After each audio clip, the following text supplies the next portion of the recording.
The students who are holding politicians accountable for doing very little in regard to mass shootings in the United States are not letting up. In fact, they are speaking out against politicians like Donald Trump, Marco Rubio, and more.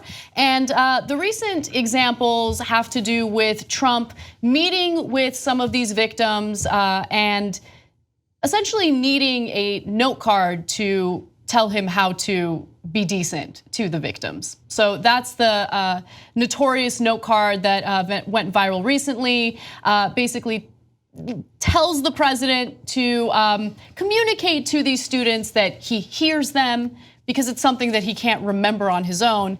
But I want to give you some of his strategy when it comes to dealing with these students and how much it kind of deviates from the way he usually deals with situations. So Trump has said he believes that understanding and channeling the nation's grief is a strong suit for him as president, assuring a reporter during his campaign that empathy, quote, will be one of the strongest things about Trump.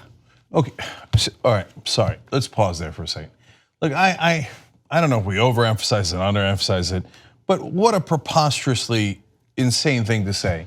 Empathy will be one of the strongest things about Trump.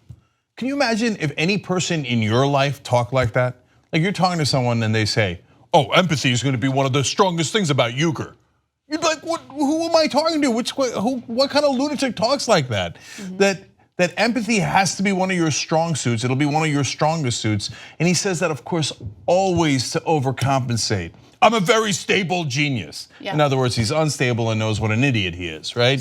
And I mean, I know talking about yourself in the third person, some people hate that and that, okay, but sometimes it makes sense.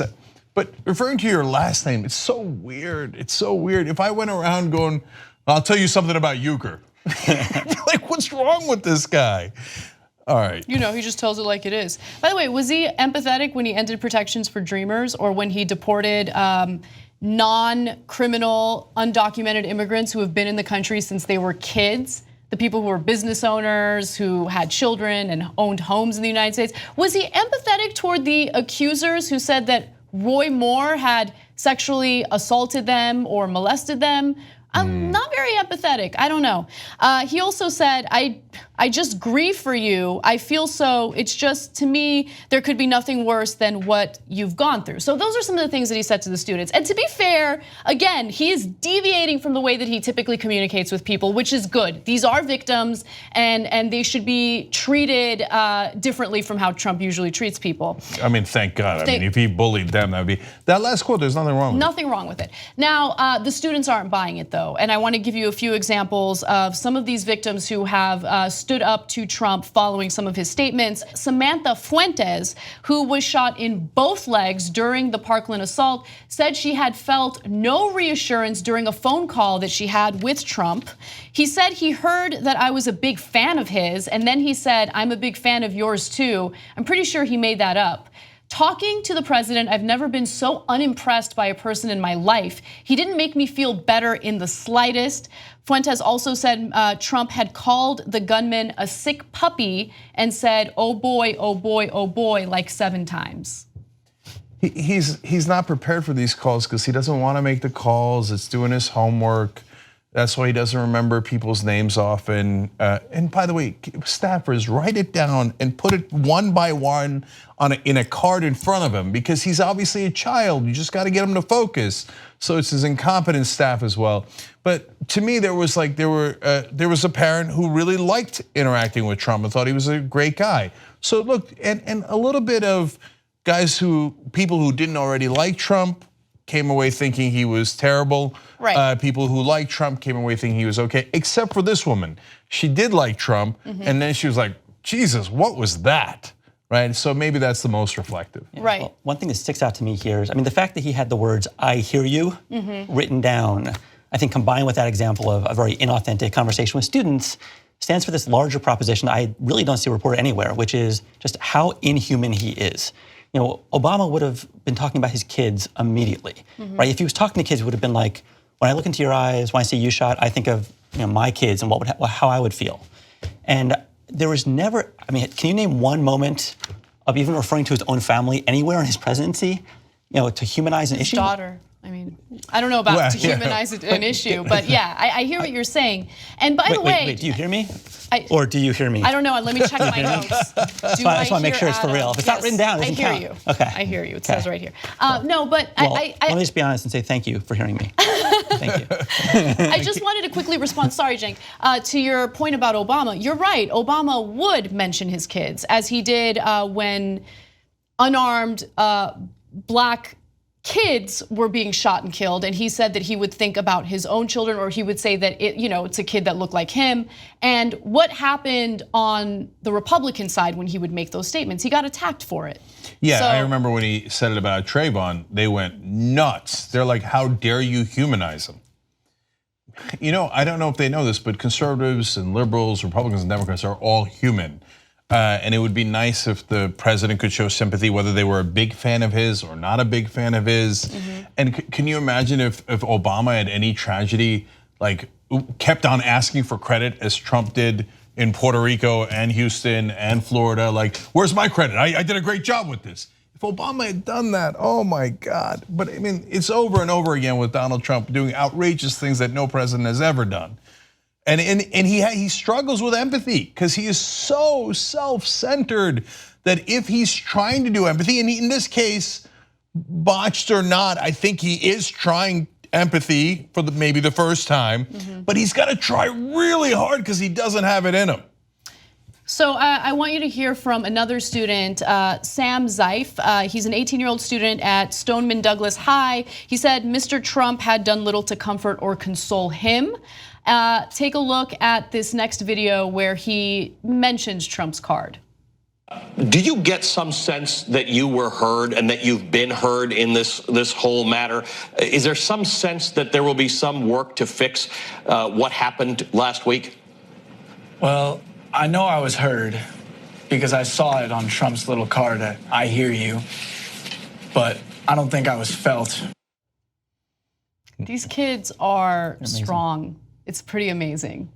And it's leading to real change. You now have lawmakers in Florida who are proposing legislation that would limit some gun rights. And these are the types of laws that they would have never considered before. And it's because these teenagers are not just calling them out, they're hitting them where it hurts. They're talking about the corruption. They're talking about the NRA. They're not buying into this idea that the NRA is there to protect your Second Amendment. They know about how the money works. They know about weapons manufacturers. They're smart kids who are very well aware. And I love that they're proving all of these naysayers who belittle them and minimize them as people who don't know anything. I love that they're proving them wrong.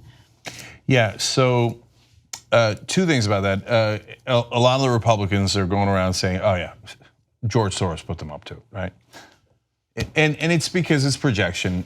Whenever they don't have a thought in their heads, Republican politicians, they only do whatever their donors told them to do. Sometimes it's the NRA, sometimes Koch brothers, Mercers, etc. So they naturally assume, well, those kids look like they got talking points or something because, because they're dumb and they're like, I don't know what to say unless somebody gives me a talking point. And those kids look smart, so somebody must have given them a talking point. Who would it? For me, it's always a rich donor. So who is it for the kids? It must be George Soros.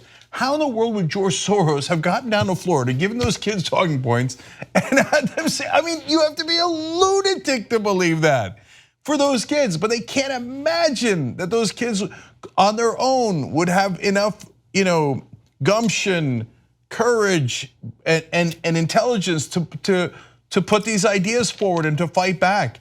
And unfortunately, I think the Democratic Party is so bad at fighting back that this is like the first resistance the Republicans have ever gotten. They're like, whoa, what is this? Yeah, it's a good point. I didn't think about it in those terms, but they're certainly a lot more powerful than what we're seeing from our elected officials on the Democratic side. Yeah, no doubt. I've been thinking for the last year that if we survive this moment, which I think we will, that one silver lining in retrospect will be just the civic awakening that has happened in this country and the new people who've gotten involved in the process. And this just seems like one big layer on that cake. Like young people, not just getting involved, but using their unique strengths as millennials to participate in the political process. So there are these apps out there now where it's like, oh, you type in your zip code and you get the NRA donations of every person who represents you. And kids are texting that to each other as opposed to making plans to go to the movies, right? So it's like, wow, like they have awoken a sleeping giant and a set of tools that frankly people our age probably wouldn't be able to use as much. And it's just inspiring to think about how big the impact might be come November. Absolutely, and it always amazes me that this is not some progressive school in California. This is Florida. Yeah. And even though they're in one of the most conservative states, when it comes to gun laws especially, these kids are not being, brainwashed by that culture. They know that there needs to be some controls, and they're fighting back, even in the state of Florida. That's the thing that gives me hope the most. One last piece of almost unbearable hypocrisy. This note was actually sent to me by one of our viewers. He said, so a lot of Republicans argued that Roy Moore's 14-year-old and 16-year-old victims were adults enough to give consent. They're like, no, they were fine with it. They were, those 14-year-olds knew what they were doing. Now when you got 17 and 18-year-olds out there saying, yeah, I know what I'm doing. I don't want to get shot in a school and I saw my friends. Nah, what would they know? They can't think for themselves. How do you like that for hypocrisy? If you want to get the whole Young Turks show every single day, become a member, tytnetwork.com/join. And once you do, you'll be saying, I'm like a smart person. Or you might say, I think it's weird. Or you might say, oops. No, that won't be that one. It won't be that one. It'll be great, trust me. tytnetwork.com/join.